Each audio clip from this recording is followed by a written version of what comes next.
When the Islamic warrior Saladin conquered the Crusaders and took control of Jerusalem, all right, he entered into an agreement that the Muslims would protect the Christian churches.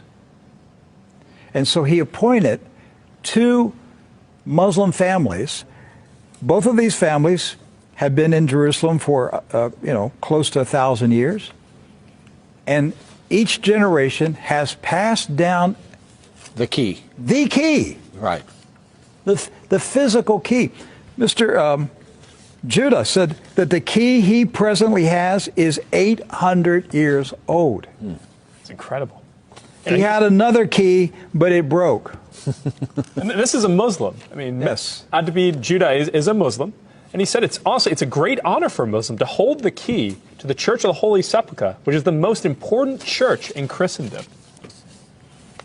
That's not disrespect. That's, we don't hear this in America. We don't hear, because what we have been told is Christian Americans, you should hate Muslims, you should kill Muslims. Because they're going to tear down all the churches yes.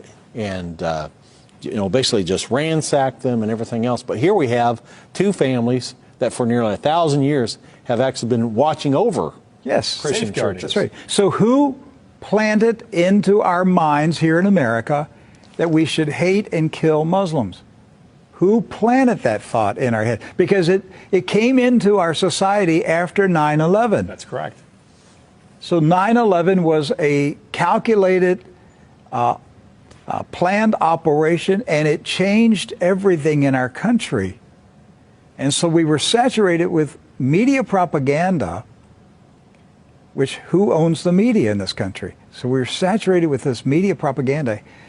You Americans, you need to hate Muslims. You need to go to war. You need to send your sons to go kill Muslims. All right? And yet, when you go to the Middle East, you find out that the Muslims, like Christians, are taking care of Christian churches. Yes. Do not hold animosity against Christians or Americans, except in the case where Americans are pushing for war in their countries or trying to take their land. So they've lived together. They've lived together for centuries and centuries. Jews, Christians, and Muslims have lived together for centuries. They were buying and selling. They were trading. They were doing business together. They were building houses next door to each other for centuries. And it didn't change until the Zionists came. Now, see, wait a minute, I thought Zionists are Jews.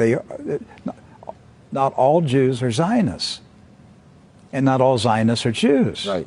Zionism is a political movement. Yes. Right. It's an ideology. Yes. Not an ethnicity. And so when the Zionists came to Jerusalem and Palestine, basically in the 1920s and 30s and 40s, all right, they came to agitate. They came to infiltrate. They came to seize control. And so they formed paramilitary groups, like Irgun. And that's where Ariel Sharon and Menachem Begin, these guys were young terrorists. And so there's where the hatred started to come in. The fighting, the animosity, the bitterness. But it didn't start until the Zionists appeared. Jews, Muslims, and Christians were coexisting. Yes. That's right.